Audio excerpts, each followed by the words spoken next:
നമുക്കൊരു ആക്ടറോട് സംസാരിക്കുമ്പം ഈ ആക്ടറുടെ ഒരു കരിയർ നോക്കി കഴിയുമ്പോൾ അയാളുടെ ഒരു സക്സസ് റേറ്റ് നമുക്ക് ജഡ്ജ് ചെയ്യാൻ പറ്റും. കാരണം അയാൾ ചെയ്ത സിനിമകൾ ഓടിയില്ലയോ അതാണ് അതിൻ്റെ സക്സസ് റേറ്റിൻ്റെ ഒരു ഫോർമുല. ഇപ്പോൾ ഒരു യൂട്യൂബർ ഇപ്പോൾ ആക്ടറായിട്ട് ഇപ്പോൾ ഒരു സ്റ്റാർട്ടിങ് സ്റ്റേജ് നമുക്ക് പറയാം. യൂട്യൂബറായിട്ട് വളർന്ന് പന്തലിച്ച് നിൽക്കുന്ന ഒരു സ്റ്റേജ് തന്നെയാണ്. നമ്മളൊരു യൂട്യൂബറിൻ്റെ ഒരു സക്സസ് റേറ്റ് നോക്കി കഴിയുമ്പോൾ നമുക്ക് ഒരിക്കലും വിലയിരുത്താൻ പറ്റില്ല. ഇപ്പം അയാളുടെ കണ്ടന്റ് ഇഷ്ടപ്പെടുന്നവരുണ്ടാവാം, ഇഷ്ടപ്പെടാത്തവരുണ്ടാവാം.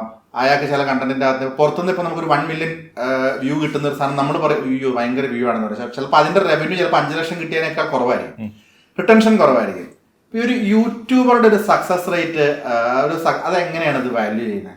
ഇപ്പോഴത്തെ ഒരു സ്ഥിതി അനുസരിച്ച് വ്യൂസ് പോലും നമുക്ക് ജഡ്ജ് ചെയ്യാൻ പറ്റൂല. നമുക്ക് വേണമെങ്കിൽ പെയ്ഡ് വ്യൂസ് ആക്കാം, നമുക്ക് ആളുകളെ കാണിക്കാൻ വേണ്ടിയിട്ട് അങ്ങനെയൊക്കെ ഒരു ഇത് ചെയ്യാം. അപ്പോൾ ഞാൻ ആഗ്രഹിക്കുന്നതെന്ന് വെച്ച് കഴിഞ്ഞാൽ, അല്ലെങ്കിൽ ഞാൻ വിശ്വസിക്കുന്നതെന്ന് വെച്ച് കഴിഞ്ഞാൽ, നമ്മുടെ ഒരു സക്സസ് എന്ന് പറയുന്നത് ജനങ്ങൾ എത്രത്തോളം നമ്മളുമായിട്ട് കണക്റ്റഡായി നിൽക്കുന്നു, അല്ലെങ്കിൽ അവരുടെ ഒരു പ്രാതിനിധ്യം, അവർ അല്ലെങ്കിൽ റെഗുലറായിട്ട് നമ്മളുമായിട്ട് എങ്ങനെ കണക്റ്റഡായി നിൽക്കുന്നു എന്നുള്ളതാണ്. ഇപ്പോൾ എന്നെ സംബന്ധിച്ച് പ്രേക്ഷകർക്ക് റിലേറ്റബിൾ ആവാവുന്ന കണ്ടന്റുകളാണ് നമ്മൾ ചെയ്യുക. അപ്പോൾ അതെത്രത്തോളം ആളുകളിലേക്ക് എത്തുന്നു എന്നുള്ളത് തന്നെയാണ് നമ്മുടെ ഒരു സക്സസ്. ഇപ്പോഴും ആളുകൾക്കിടയിൽ നമ്മളെപ്പറ്റി, നമ്മുടെ പുതിയ വീഡിയോസിനെ പറ്റി സംസാരിക്കുന്നുണ്ടോ, ഇതൊക്കെ തന്നെയാണ് നമ്മുടെ സക്സസ് എന്ന് ഞാൻ വിശ്വസിക്കുന്നത്. ഇപ്പം കാർത്തികനെ സംബന്ധിച്ച് നോക്കി കഴിയുമ്പോഴത്തേക്കും ഒരു ഷോർട്ട് ഫിലിമിൽ തുടങ്ങി ഇന്ന് ഇത്രയും ഇപ്പം സിനിമ വരെ എത്തി നിൽക്കുന്നു. വളരെ സക്സസ്ഫുൾ ആയിട്ടുള്ള ഒരു യൂട്യൂബ് കരിയർ എന്ന് നമുക്ക് പറയാം. നമുക്ക് അങ്ങനെ പറയാം. യൂട്യൂബ് കൊണ്ട് എന്താണ് അന്നത്തെ സ്റ്റേജിൽ നിന്ന് ഇന്ന് ഒരുപാട് മാറ്റങ്ങൾ ലൈഫിൽ, ജീവിതത്തിലൊക്കെ പേഴ്സണലിലേക്ക് സംഭവിച്ചിട്ടുണ്ട്. ഞാൻ യൂട്യൂബിൽ സക്സസ്ഫുൾ ആവുന്നു, എനിക്ക് വരുമാനം വന്നു തുടങ്ങുന്നു, അത് എന്നെ അഹങ്കാരിയാക്കുന്നു, അങ്ങനെ തോന്നിയിട്ടുണ്ട്. അല്ലെങ്കിൽ ആ ഒരു അഹങ്കാരം കാണിക്കാതിരിക്കുക, അത് വരാതിരിക്കാൻ കോൺഷ്യസ് ആണോ ശരിക്കും പറഞ്ഞാൽ? സ്വാഭാവികമായിട്ടും കയ്യിൽ പെട്ടെന്നൊരു നമ്മളൊരു സംഭവം ചെയ്യുന്നു, നമുക്ക് അത്രയും റീച്ച് വരുന്നു, നമ്മൾക്ക് അതിൽ നിന്ന് ഇൻകം വളരെയധികം വന്നുകൊണ്ടിരിക്കുന്നു, നമ്മളുടെ ജീവിതത്തിൻ്റെ നിലവാരം മാറുന്നു. സ്വാഭാവികമായിട്ട് ഒരു സെൽഫ് മെയ്ഡ് മാൻ എന്നുള്ള രീതിയിൽ നമുക്കൊരു ചെറിയൊരു പ്രൗഡ് ഫീൽ എന്ന് പറയാം. നമ്മളുടെ പ്രൗഡ് ചിലപ്പോൾ മറ്റുള്ളവർക്ക് അഹങ്കാരമായിരിക്കാം.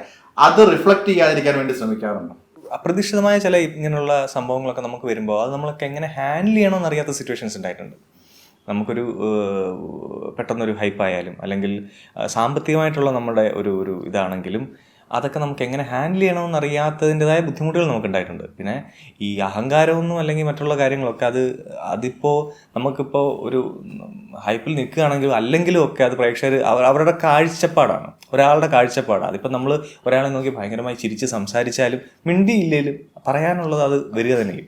അപ്പോൾ അതിനകത്തിൽ നമുക്കൊന്നും ചെയ്യാൻ പറ്റില്ല. പക്ഷേ പേഴ്സണലി ഇപ്പോൾ എന്നോട് ചോദിക്കുകയാണെങ്കിൽ എനിക്ക് അത്തരത്തിലുള്ള ചില ഹൈപ്പുകളും അല്ലെങ്കിൽ ചില താഴ്ചകൾ വരുമ്പോഴായാലും പലതും ഹാൻഡിൽ ചെയ്യാൻ അറിയാത്തതിൻ്റെ ഒരു ബുദ്ധിമുട്ട് എനിക്ക് നേരത്തെ ഉണ്ടായിട്ടുണ്ട്.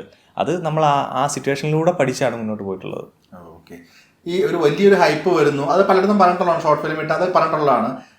ഒരു ഡൗൺ വരുമ്പോൾ അത് ഓവർകം ചെയ്യുന്നത് എങ്ങനെയാണ്? ഇതിപ്പം കരിയറിലാണെന്നുണ്ടെങ്കിൽ, ലൈഫിലാണെന്നുണ്ടെങ്കിൽ നമുക്കൊരു ഡൗൺ വരുന്നു, അല്ലെങ്കിൽ നമ്മൾ നേർരേഖ പോകുന്നു, അല്ലെങ്കിൽ മുകളിലേക്ക് പോകുന്ന ഗ്രാഫോ നേർരേഖ പോകുന്ന ഒരു ഗ്രാഫോ, അതിൽ നിന്നൊരു ഡൗൺ വരുന്നു, അതെങ്ങനെ ഓവർകം ചെയ്യും? ഇപ്പം എന്നെ സംബന്ധിച്ച് ഞാൻ അങ്ങ് ഒരു വലിയ ഹൈപ്പിൽ പോയിട്ട് വല്ലാതെ താഴെ പോയ ആൾ തന്നെയാണ് ഞാൻ. എന്നെ നോക്കിക്കാണുകയാണെങ്കിൽ ഞാൻ വല്ലാതെ താഴെ പോയൊരു വ്യക്തി തന്നെയാണ്. കാരണം ഒരു ഓപ്പണായിട്ട് പറയാനാണെങ്കിൽ ഇപ്പോൾ എൻ്റെ ലോക്ക്ഡൗൺ സമയത്താണ് നമ്മൾ കൂടുതലും ആളുകളിലേക്ക് കുറച്ചുകൂടി വേറൊരു തലത്തിലേക്ക് എത്തിയത്. അങ്ങനെ ആ പീക്കിൽ നിൽക്കുന്ന സമയത്താണ് ഞാൻ ഈ യൂട്യൂബൊക്കെ വിട്ടിട്ട് മറ്റൊരു സിനിമ കാര്യത്തിനായിട്ട് ഞാൻ പോയത്. അപ്പോൾ ആ സമയത്ത് പോയപ്പോൾ ഞാൻ യൂട്യൂബിനെ ടോട്ടലി വിട്ടിട്ടാണ് പോയത്. അതും ചെറിയ ഇതിൽ നിൽക്കുമ്പോഴല്ല, നല്ല ഇതിൽ നിൽക്കുമ്പോൾ, അതിൽ ഒരുപാട് ഓഡിയൻസ് ഇങ്ങനെ വെയിറ്റ് ചെയ്ത് നിൽക്കുന്ന സമയത്താണ് എല്ലാം വിട്ടിട്ട് പോയത്.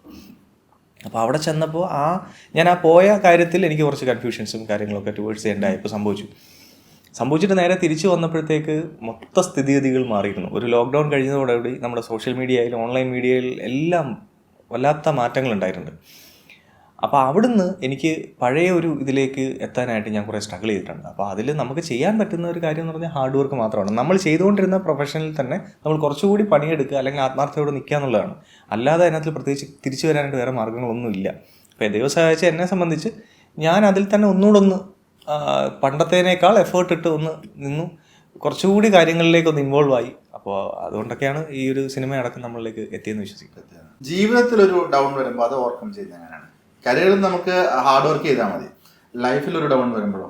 ലൈഫിലെ ഡൗൺ എന്ന് പറയുമ്പോൾ നമുക്ക് ഓരോരുത്തർക്കും ഓരോ ഇതിലാണ് ഡൗൺ. ഇപ്പോൾ താങ്കളോട് ഇപ്പോൾ പേഴ്സണലി നിങ്ങളുടെ ജീവിതത്തിലെ ഒരു ഡൗൺഫാൾ എന്താണെന്ന് ചോദിച്ചു കഴിഞ്ഞാൽ ഒരുപാട് കാര്യങ്ങൾ പറയാൻ പറ്റും. ഇപ്പം ഫിനാൻഷ്യലി കാര്യങ്ങളായിരിക്കാം, അല്ലെങ്കിൽ ആരെങ്കിലും നമ്മുടെ ബന്ധങ്ങൾ വിട്ടുപോകുന്നതായിരിക്കാം. അപ്പം ജീവിതത്തിൽ ഒരുപാട് ഘട്ടങ്ങളുണ്ട്.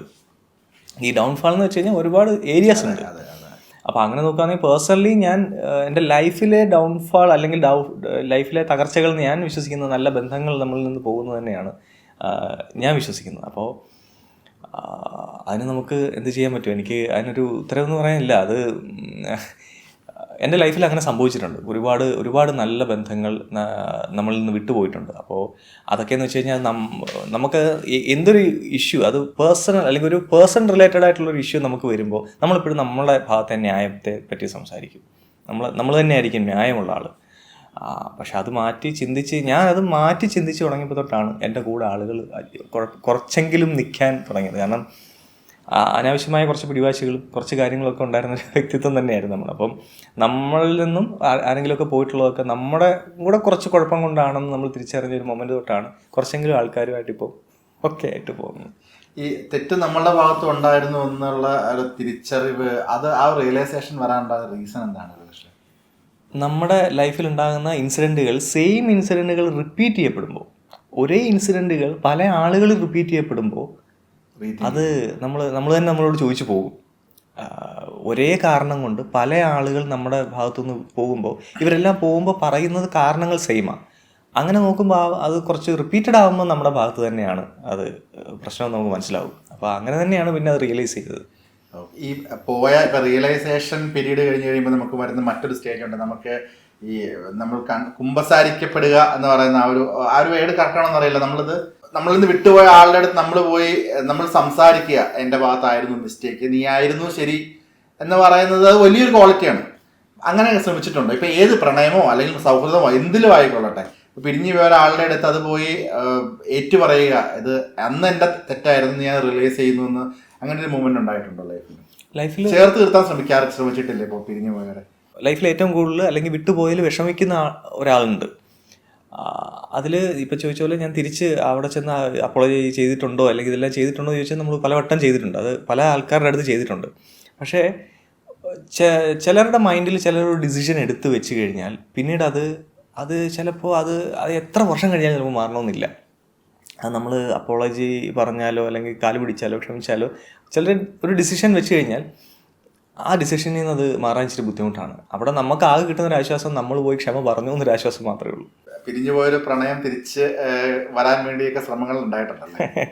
തിരിച്ച് വരാൻ വേണ്ടി ശ്രമങ്ങൾ ഉണ്ടായിട്ടുണ്ട്. പക്ഷേ ഇപ്പോൾ എൻ്റെ മനസ്സിൽ അത് വീണ്ടും എൻ്റെ കൂടൊപ്പം വേണമെന്ന് ഞാൻ ആഗ്രഹിക്കുന്നില്ല. കാരണം ഇപ്പം നമ്മൾ ഈ മിസ് ചെയ്യുക എന്ന് പറയുന്നത് നമ്മുടെ കൂടൊപ്പം ഇപ്പം ആളില്ല, പക്ഷേ വേണം എന്ന് ആഗ്രഹിക്കുന്നതിനാണ് ഈ മിസ്സിങ് എന്ന് പറയും. പക്ഷേ ആ ആളിപ്പോഴും എൻ്റെ കൂടെ വേണമെന്ന് ഞാൻ ആഗ്രഹിക്കുന്നില്ല. പക്ഷേ ഞാൻ ആളുടെ സക്സസ് ഞാൻ ആഗ്രഹിക്കുന്നുണ്ട്. അയാളുടെ ലൈഫിൽ സക്സസ് ആവുന്നത്, സന്തോഷിക്കുന്നത്, ഇതൊക്കെ ഞാൻ ആഗ്രഹിക്കുന്നുണ്ട്. അത് എന്തുകൊണ്ടാണ് ഞാൻ അദ്ദേഹത്തെ എൻ്റെ കൂടെ ഇപ്പോൾ വേണ്ട എന്ന് ഞാൻ ആഗ്രഹിക്കുന്നതെന്ന് വെച്ച് കഴിഞ്ഞാൽ, ഈ നമ്മളൊരു റിലേഷൻഷിപ്പിലൊക്കെ നിൽക്കുന്ന സമയത്താണെങ്കിൽ ഇപ്പോൾ ഒരാൾ എൻ്റെ ലൈഫിലേക്ക്, എസ്പെഷ്യലി അയാൾ എൻ്റെ ലൈഫിലേക്ക് വന്ന സമയത്ത് ഞാൻ വിചാരിച്ചൊരു കാര്യം എന്ന് വെച്ചാൽ, ഇനി ലൈഫിൽ എന്ത് സംഭവിച്ചാലും, അയാൾക്ക് ഇനിയിപ്പോൾ എന്ത് ചെയ്താലും എന്ത് സംഭവിച്ചാലും, ഒരു പക്ഷേ ഇനിയിപ്പോൾ ഫിസിക്കലി അയാൾ നാളെ ബെഡ്റിഡനായിട്ട് കിടന്നാലോ അല്ലെങ്കിൽ തളർന്നു പോയാലോ എന്ത് സംഭവിച്ചാലും ഞാൻ ഉണ്ടാവും. ഈ ലൈഫ് ഞാൻ ജീവിച്ച് തീർക്കാൻ പോകുന്ന അയാളുടെ കൂടാണ് എന്നുള്ളൊരു തീരുമാനത്തിലായിരിക്കും നമ്മൾ ലൈഫിലേക്ക് വിളിക്കുക. പക്ഷേ എനിക്ക് പിന്നീട് അദ്ദേഹത്തിൻ്റെ ലൈഫിൽ നിന്ന് പോയ ഒരു സമയത്ത് എനിക്ക് പിന്നീട് അത് മനസ്സിലായൊരു കാര്യം, നേരെ തിരിച്ച് എൻ്റെ ലൈഫിലാണ് അങ്ങനെ ഒരു കാര്യം സംഭവിക്കുന്നതെങ്കിൽ അയാൾ എൻ്റെ കൂടെ ഉണ്ടായേക്കില്ല. എനിക്ക് വളരെ ക്ലാരിറ്റി ആയിട്ട് മനസ്സിലായൊരു പോയിന്റ് ഉണ്ട്. ഒരു പക്ഷേ ഞാൻ മനസ്സിലാക്കിയത്തോളം അയാൾ പറയുന്നത് ഞാൻ ആഗ്രഹിച്ച ഈ ഒരു ലൈഫൊന്നുമല്ല, അല്ലെങ്കിൽ ഒരു പക്ഷേ ഇങ്ങനത്തെ ഒരു ഇതല്ല, ഞാൻ വിചാരിച്ച പോലുള്ള ലൈഫ് എനിക്കില്ല എന്നൊക്കെ പറഞ്ഞ് ചിലപ്പോൾ അയാൾ എന്നെ വിട്ടിട്ട് പോയേനെ. പക്ഷേ ഞാൻ അയാളുടെ സക്സസ്സിന് വേണ്ടിയിട്ട് വല്ലാതെ ആഗ്രഹിക്കുന്നുണ്ട്, പ്രാർത്ഥിക്കുന്നുണ്ട്. കാരണം അതാണ് എൻ്റെ സ്നേഹം. ഇപ്പോൾ ഒരാളുമായിട്ട് റിലേഷൻഷിപ്പിൽ ഇരിക്കുന്ന സമയത്ത് അയാളുടെ സ്വപ്നം എൻ്റെ സ്വപ്നമാണ്. വെൻ ബ്രേക്കപ്പ് പറഞ്ഞാൽ നാളെ തൊട്ട് നീ ആരോ, നിൻ്റെ സ്വപ്നം എനിക്കൊന്നുമല്ല എന്ന് പറയുന്നതിനോട് എനിക്കറിയില്ല. അത് എത്രത്തോളം അതൊരു ഇമോഷണൽ ബിസിനസ്സായി പോകും. അപ്പോൾ അതിന് അയാൾ എത്ര ദൂരെ പോയാലും അയാളുടെ സ്വപ്നത്തിന് വേണ്ടിയിട്ട് ഞാൻ പ്രാർത്ഥിച്ചിരുന്നു. അയാളുടെ സ്വപ്നങ്ങൾ നേടിയെടുക്കാൻ ഞാൻ സപ്പോർട്ട് ചെയ്തിരുന്നു. അയാളുടെ സ്വപ്നങ്ങൾ എൻ്റെ സ്വപ്നങ്ങളാണ് ഇപ്പോഴും. സോ അയാളുടെ സക്സസ് ഞാൻ ആഗ്രഹിക്കുന്നുണ്ട്. ബട്ട് അയാൾ എൻ്റെ ലൈഫിൽ ഇനി വേണമെന്ന് ചോദിച്ചു കഴിഞ്ഞാൽ ഞാനത് ആഗ്രഹിക്കുന്നില്ല. ഇല്ല, അത് അദ്ദേഹത്തിൻ്റെയും എൻ്റെ നന്മയ്ക്ക് വേണ്ടിയിട്ടാണ്. ഇപ്പോൾ ഇതേ നന്മ ഉള്ള ഒരു മനസ്സ് അവിടുന്ന് ഉണ്ടാവുമെന്ന് പ്രതീക്ഷിച്ചിട്ടുണ്ട്, അല്ലെങ്കിൽ അവരും ഇങ്ങനെ തന്നെയൊക്കെ ആയിരിക്കും ചിന്തിക്കുന്നത്? അറിയില്ല. കാരണം അല്ല, ഞാൻ പറഞ്ഞില്ല, നമ്മൾ കുറേ പുറകെ നടന്നു, അല്ലെങ്കിൽ നമ്മുടെ തെറ്റുകൾ ഉണ്ടെങ്കിൽ അത് റിയലൈസ് ചെയ്ത് നമ്മൾ പോയിട്ടും അത് അത് അത് മനസ്സിലാക്കാനുള്ള സ്പേസ് ഇല്ലെങ്കിലേ അവിടെ പിന്നെ പ്രത്യേകിച്ചൊന്നും പറഞ്ഞ് മനസ്സിലാക്കാൻ പറ്റില്ല. കംപ്ലീറ്റ്ലി ഓവർകം ആവാൻ പറ്റുന്നില്ലല്ലേ? ഡെഫിനറ്റ്ലി നമുക്കൊരു മുറിവ് ഉണ്ടായി കഴിഞ്ഞാൽ അത് ഹീലായാലും ചെറിയ അതിൻ്റെ മാർക്സ് ഒക്കെ അവിടെ ഉണ്ടാവുമല്ലോ. പിന്നെ ഈ മൂവ് ഓൺ ആകുക എന്ന് പറയുന്ന സംഭവം ഈ പറ്റാത്ത എന്തുകൊണ്ടാണെന്ന് അറിയാം. മൂവ് ഓൺ ആകുക എന്നുള്ളൊരു സംഭവം നമുക്ക് പറ്റാത്തത്, നമ്മളെക്കാൾ കൂടുതൽ അവർ നമ്മളെ എപ്പോഴൊക്കെയോ സ്നേഹിച്ചിരുന്നു എന്നൊരു തോട്ട് നമുക്ക് ഇട്ട് തന്നിട്ടായിരിക്കും ഇവർ പോകുന്നത്. അതാണ് നമ്മളെ കൊണ്ട് ഈ മൂവ് ഓൺ ആവാൻ സമ്മതിക്കാത്തത്. നമ്മളെക്കാൾ സ്നേഹിച്ചിരുന്നു അവർ, ആ സ്നേഹം, അങ്ങനെ ഒരു തോട്ട്. പക്ഷെ ആ തോട്ട് നമുക്ക് അങ്ങനൊന്നും അല്ല. അത് എന്താ പറയുക, അവർ ഈ ചിലർ നമ്മളെ സ്നേഹിക്കുന്നത് തിരിച്ച് അതേപോലെയോ അല്ലെങ്കിൽ അതിനപ്പുറത്തേക്കോ കിട്ടാൻ വേണ്ടി മാത്രമാണ്. അത് അവരുടെ സന്തോഷത്തിന് വേണ്ടിയിട്ടാണ് നമ്മളെ സ്നേഹിക്കുന്നു എന്ന് അവർ തന്നെ എപ്പോഴെങ്കിലും നമ്മളെ മനസ്സിലാക്കിപ്പിക്കും. ആ പോയിന്റിൽ പിന്നെ അത് മൂവ് ഓൺ സുഖമാണ്. പക്ഷേ അങ്ങനെ ഈ മൂവ് ഓൺ ആയെന്ന് നമ്മൾ പറഞ്ഞാൽ പോലും മനസ്സിൽ കൊണ്ടുനടന്ന ഒരാളുടെ ആ ഒരു വാക്വമുണ്ടല്ലോ, അത് അവിടെ തന്നെ ഉണ്ടാവും. അത് എപ്പോഴാണ് പോകാമെന്ന് നമുക്ക് പറയാൻ പറ്റില്ല. അതുണ്ടാവും, അത് അവിടെ തന്നെ ഉണ്ടാവും.